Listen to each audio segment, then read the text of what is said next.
What is up, people? So, if you're looking at the title, just wanted to do something a little quick tonight. Nothing crazy because we will be going into this discussion on Sunday podcast, probably a little bit more. But I did want to give my initial thoughts because I think um and first, let me start off by saying I'm not trying to be insensitive or anything like that. Um, but I think like the situation that happened with that Microsoft with those game cancellations of Everwild and Perfect Dark. Um, it's one of those situations where I think a lot of people are getting upset. And my question to that is, did you not see this coming? Um, let's just take uh, let's just take um, let's just take Perfect Dark for instance, right? That game has been in creative hell for like years. First, like I think the creative director left. Then I think the art director left. Then I think then they had to restart the game. They had to restart it twice. So it's one of those situations where uh, not only was the game itself was having issues, it was like, okay, what are we doing? Like, what are we doing? Where is you know what in the world is going on where this game is catching all these problems. And I'm sitting here like, okay, where is all of the different trailers? We only got like what one? We got that first trailer like I want to say 2019, and then nothing for years until like last year. And there was something that was said about the trailer last year being full of fake images. Well, there was a one of the developers said it wasn't completely fake, but and there was stuff that they were actually working on that was in that trailer. So we'll discuss that too on Sunday. But I'm sitting back thinking, like, how did we get to this place where people are thinking that, hey, this uh this is one of those situations where, hey, they couldn't see this coming. I'm like, I don't get how you don't see this coming. I just don't see how you don't see this coming. Like there has to be some kind of way where you say, hey, okay, in the case of Perfect Dark, we it, they gave us that first teaser trailer in 2019. You get nothing until 2024.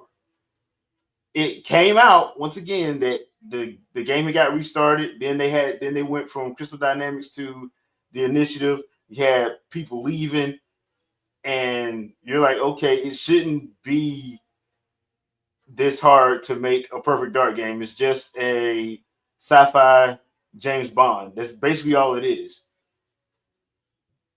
at the end of the day. And this is Microsoft, so this is should be right up their alley. It's FPS should be right up their alley. They don't have to, reinvent the wheel here, as so to speak. The Everwild situation. The one thing I didn't understand about the Everwild situation was when we got that first trailer, and I think that was another one that was 2019, if I'm not mistaken. Did anybody know what that game was supposed to be about? Anybody? Because I don't remember what that game was supposed to be about. I don't think anybody remembers what that game was supposed to be about because I don't think they ever said what the game was supposed to be about. Like, yeah, it's one of those situations once again where we're like, okay, we got this game, but we don't know what it is. All right, then why don't you know what it is? It's your game,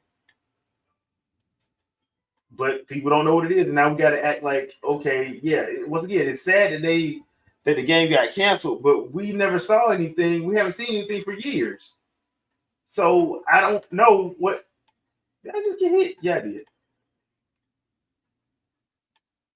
Yeah, he got the gun. God dang it. So I don't get why we have to act like, hey, uh, hey, we gotta pretend like, oh no, this is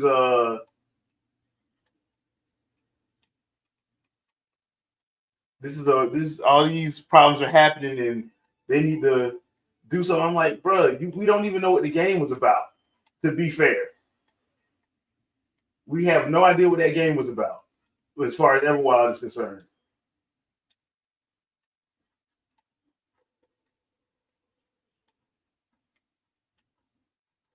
And like I said, with Perfect Dark, I feel bad about Perfect Dark, but I mean, did we not see? Did we see anything outside of last year? Did they even talk about it? Nobody talked about it. I mean, for real, nobody talked about those games. So we haven't heard anything. So I'm just at a loss for why we acting like, you know, like I said, I'm not trying to be insensitive or anything. I'm just like, okay, and yes, Microsoft did buy up a lot of studios. They did. And one of the things I don't think this was a Phil Spencer call. I know people like to sit up and blame him for like everything now, but I don't think that was his call. That's one of those situations I think it came down from people above him. Because there'd be no reason for him to do that. Like, I just don't see why you would do that unless they went way over budget. They went way over budget. Now, if they went over budget, because, and I know we've talked about this on the podcast before, where we'll hear like people saying, hey, my grand vision or whatever. And then the next thing you know, like, yeah, you got a grand vision, but your grand vision is costing too much. When all you really need to do is just make a good game off the rip, not try to, you know, make some grand open world, you know, this is gonna reinvent gaming type situation. I'm like, let's try to make a good game first and then worry about that later. Especially if it's your first game. Because if it's your first game, I mean, come on. What are we doing here? Build up some trust first. I can see that, but that I mean that's what's making the money though. You can't really get mad at them doing that if that's what's making them money. If that's what's making them money, and that's what they got to do to make money, then that's what they're gonna have to do.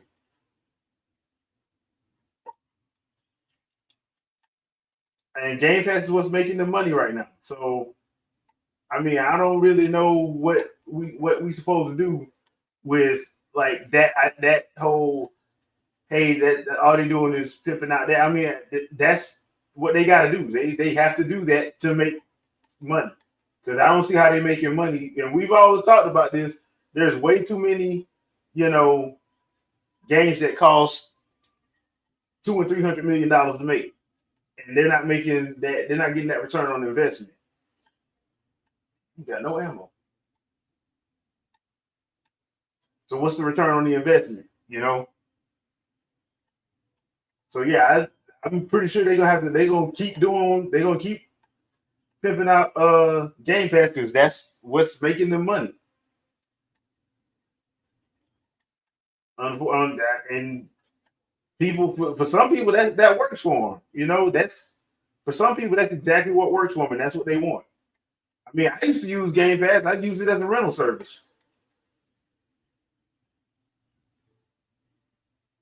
I use it as a rental service. So like when I had Game Pass, I basically used Game Pass to uh try out games and stuff. Some of them I bought on Xbox. Some of them I bought on my other consoles that I had. Because to me, some stuff just play better other places.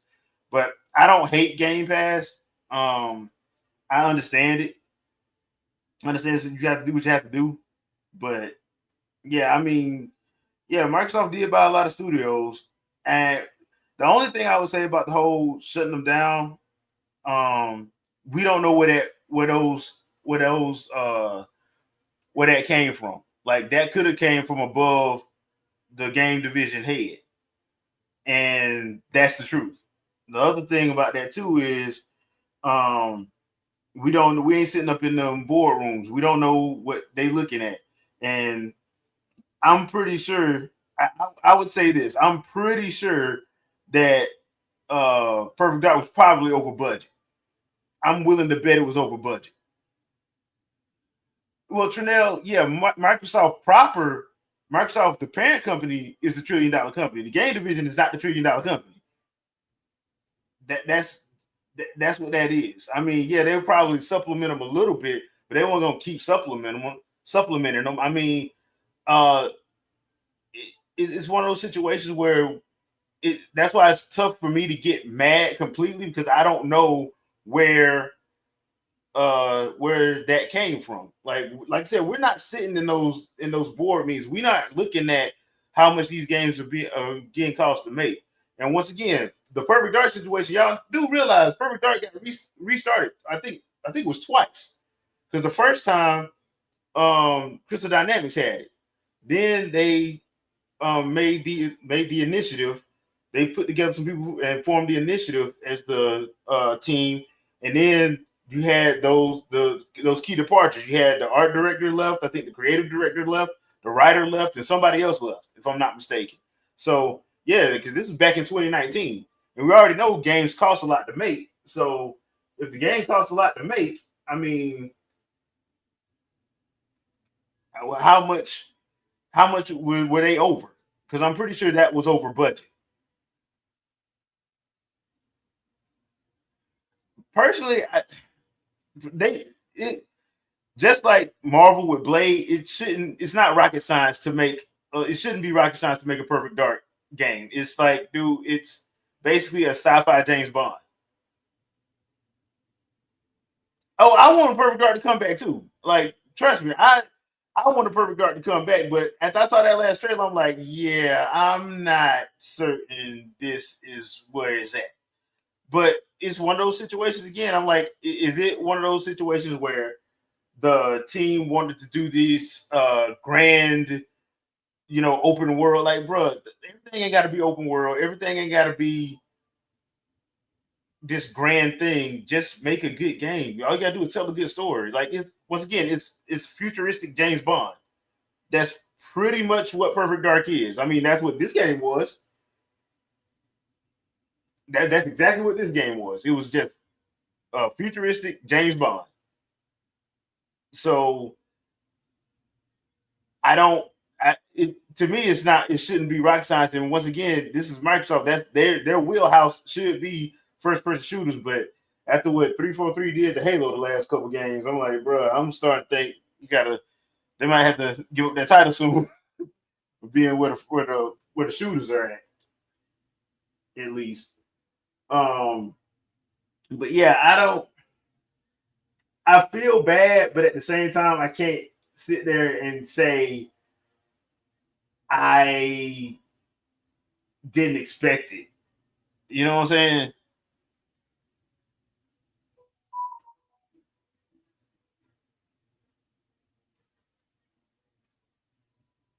Well, like hopefully they can land on their feet. But I also hope that like I hope those people that do get fired, that did get laid off can land on their feet. Now, I did read an article where they were saying that some of the people would have options to stay at Microsoft. So I mean, I don't think it's as doom and gloom as people try to make it out to be. But I also think that um, just from the little bit of stuff that I've read on it so far, that I think a lot of this is kind of like I don't want to say it's an overreaction, but I would say that it's a lot of pearl clutching when there shouldn't be that much pearl clutching. I mean, to be honest, I mean, I know we've said it on our podcast. I've heard other gaming podcasts say it, like, dude, these games cost too much. They shouldn't be costing this much money to make.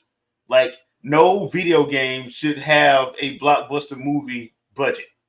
They shouldn't. Gaming, as much as gaming is becoming more and more popular, it still ain't like that. I mean, once again, I mean, what the Switch sold? What 153 million units? It's 7 billion people on this planet. I mean, that's an answer to your question right there. As far as as far as like what the as far as like how niche gaming really is, in my opinion, at least. So, and in the Everwild situation, Everwild was just one of those situations where I was just like, when that game had that trailer, I'm like, okay, the art style looked cool and everything, but I'm like, what you supposed to be doing? And then nobody could ever tell anybody what they were doing. I'm like, okay.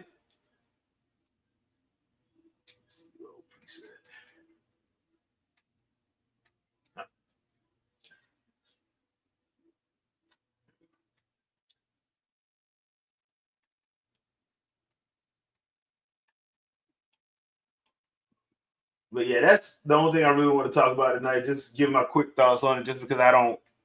I mean, I feel bad for those like I always do, but I just don't know why we got all this pearl clutching going on. I just I don't get it.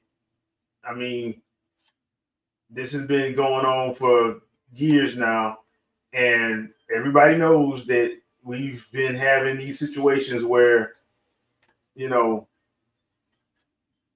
oh, dang, I got a rocket. I put rocket launchers on here. Oh crap! We've been. This is not the first time this happened. It's probably not going to be the first time this happened this year. It's probably going to happen some more. So,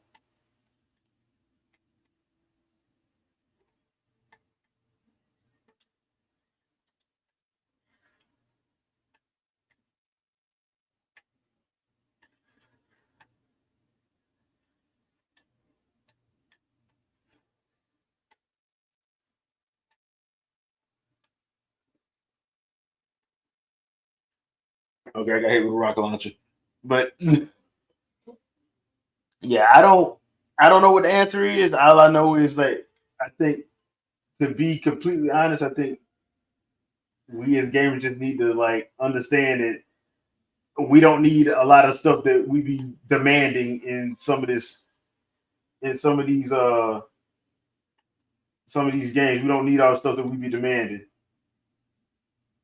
People be demanding first, be demanding 4K and demanding all of this stuff, and then you're like, yeah, but it costs money to do all that.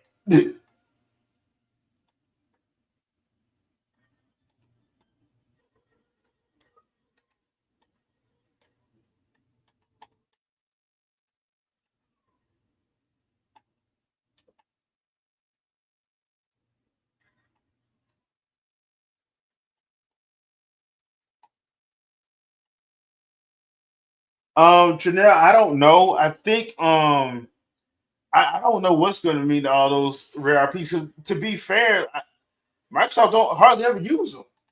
I mean, the most we got was what rare replay. That was the most we kind of got, and even then, you're like, okay, but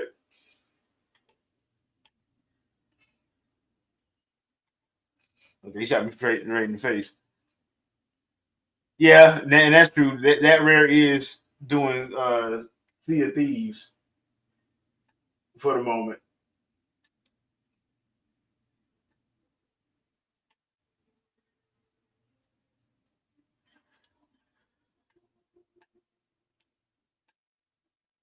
I should not put rockets on here.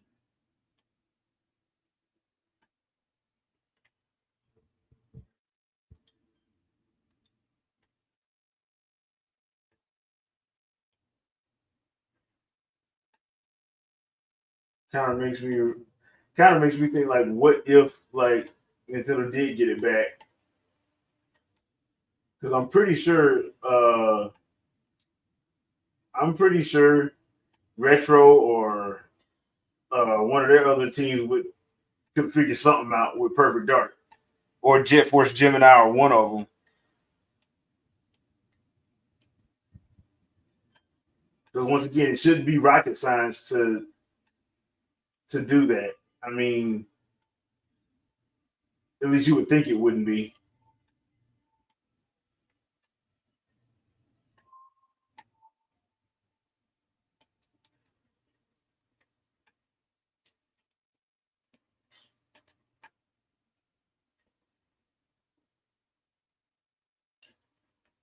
My only guess is I don't know. I mean, right now it looks like the only people in the gaming world that actually care sometimes does feel like at times Nintendo because they're the only ones that actually not trying to. They're the only ones that actually,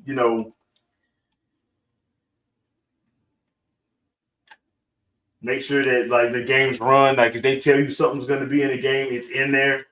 It's not like it's not in there. It's there, and it works like it's supposed to. And I think that's one of those things I hope don't nobody ever take for granted.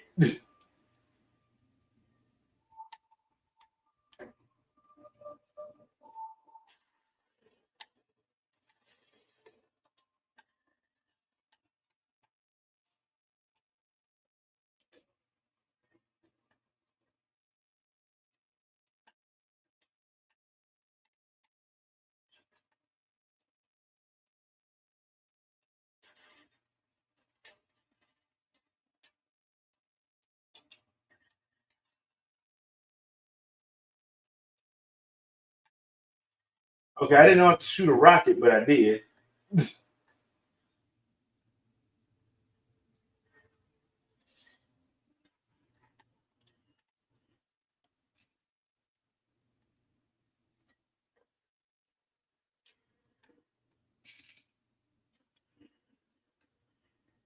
Okay, got it. Yeah. And I saw some people try to actually bring up the Metroid situation. I'm like, bro, y'all can't compare the Metroid situation because one, y'all we know good well Metroid Prime 4 is not gonna cost no over $100 million. We already know that. That game is probably gonna be that game, if anything, is gonna be maybe what 25 mil at most.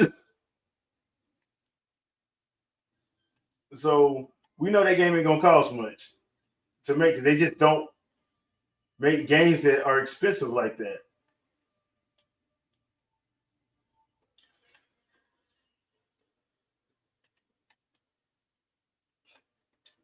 What's that? I had no books. I'm never shown rare. Man, I never understood why they never made another Jeff was Gemini either, because that didn't make a bit of sense to me. That never made a bit of sense to me why they didn't make another Jet Force Gemini. Or you would have thought they would at least.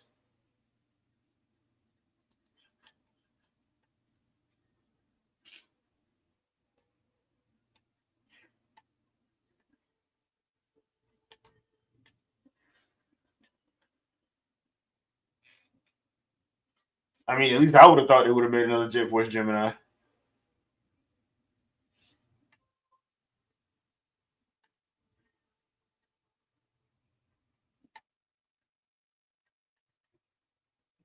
Gun down here.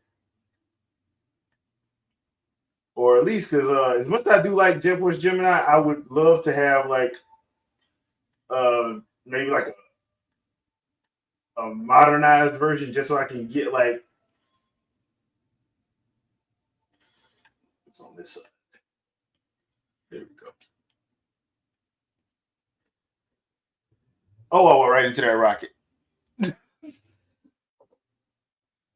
Because that was my only problem with Jet Force Gemini is those Lupo stages, that dog.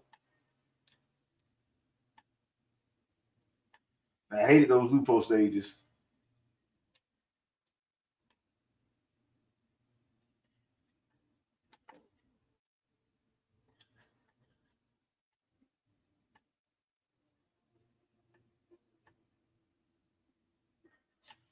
You got a shield finally.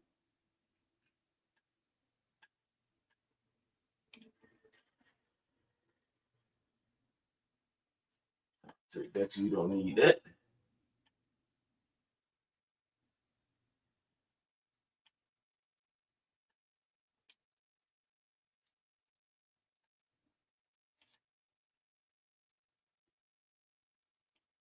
or at least like a good banjo game.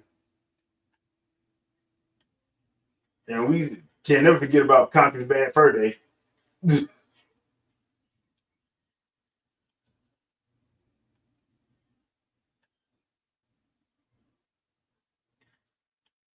I never understood why we never got another Conker.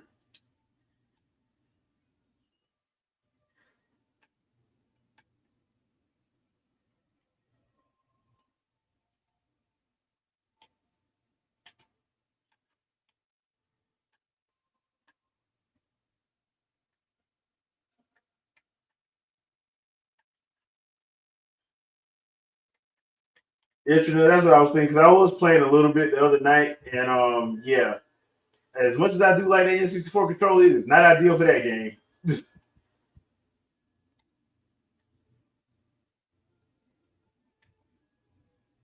It just ain't ideal for that one. Yeah, the 25th anniversary of Halo. I just don't know what they're gonna do. Right now, to be honest, I think because between Sony and Microsoft, because especially today when they announced that what is it? Helldivers 2 is coming to Xbox now, and it's gonna be published by PlayStation. I'm like, okay, yeah, I fully believe Halo is going everywhere. Halo's going to be on Switch. It's going to be on PlayStation, and I think that's just what they're going to do. I think both Sony and Microsoft are going to the thing that they were trying to get Nintendo to do, which is go third party. They're going to wind up doing it, and I think the reason why they're going to wind up doing it is just because that's how they're going to have to make money because they don't believe in exclusives for some reason. So since they don't believe in exclusives, they believe in exclusives, but they believe in time exclusives. I guess they don't believe in hey, you can only play this here. And to be fair, I kind of understand it because if you, well, again, like Sony has the license to Spider Man. That Spider Man 2 game costs what 250, 300 mil to make, and buying used copies ain't helping. Because some people be like, yeah, I support it. I'm like, dude, if you bought that game used, you didn't support because that what you paid don't count. So I'm like, yeah, I get it, but at the same time, I'm like, it's one of those situations where these games are costing too much, and nobody wants to sit there and say, hey, we need to cut back on the price of this game.